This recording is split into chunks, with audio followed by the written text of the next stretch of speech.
Real power, the dark truth about control. Nobody will tell you. You ever walk into a room, say nothing, and still feel the air shift?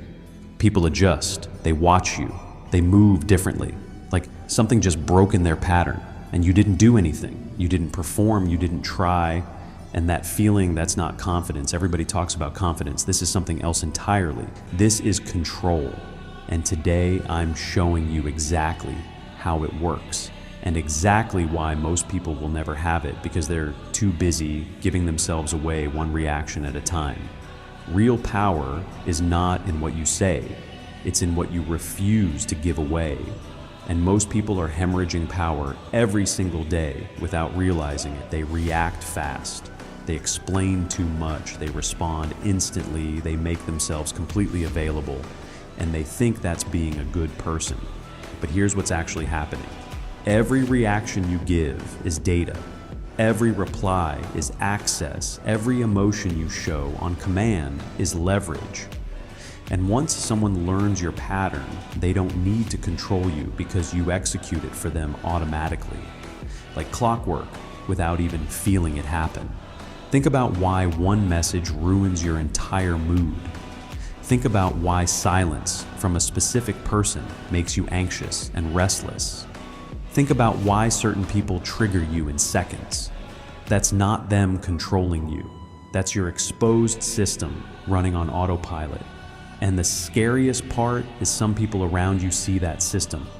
Clearly, they're not arguing, they're not chasing, they're just pressing the right buttons at the right moments, watching you reveal everything, and you call it connection, but what it actually is precision, and you're on the receiving end of it. That friend who only appears when they need something, that person who disappears and comes back like nothing happened, that one who values you the moment you become useful again. They're not flaky, they're not bad at relationships, they are trained by your availability, because when you're always there, when you always respond, when you always show up, you stop being respected and you start being expected, and anything expected gets used without appreciation, without acknowledgement, without any consideration for what it costs you. Being available all the time is not kindness, it is self-betrayal. You say yes when you mean no, you respond when you're completely drained. You explain yourself to people who never earned that access, and slowly, quietly, without any single dramatic moment, you lose ownership of your own energy, and that exhaustion, that low-level frustration, that emptiness after certain interactions, that's not life, that's leakage, and it's costing you more than you realize, because every reaction costs you, every useless interaction drains you, every wrong engagement is a withdrawal from an account you can't afford to keep emptying. Here is where everything flips, the moment you stop reacting instantly, the moment you pause before responding, the moment you sit in silence when everyone expects noise, everything shifts, and it shifts fast. People notice, they get uncomfortable, they start questioning themselves, they try harder to reach you, they become more careful, because now they've lost the ability to predict your next move. And unpredictability is power in its purest form, because you cannot manipulate what you cannot read, and you cannot control what you cannot predict. Silence is not weakness, silence is pressure. It forces people to sit with themselves, it breaks their narrative, it removes you as an emotional support structure they were using without permission. And most people cannot handle that. And that's exactly how you find out who is actually there for you.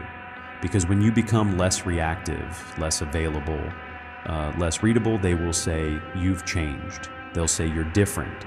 They'll ask, "What happened?" And that question is not concern. That question is confusion. They lost their map of you, and without the map, they can't navigate you, and without navigation, they can't use you. And that exposure, that moment where you see exactly who stays when you stop being easy, is worth every uncomfortable moment of getting there. There is a price, and I won't hide it. You will lose people, not because you did something wrong, but because you stopped being convenient. You stopped being predictable. You stopped being the version that made their life easier.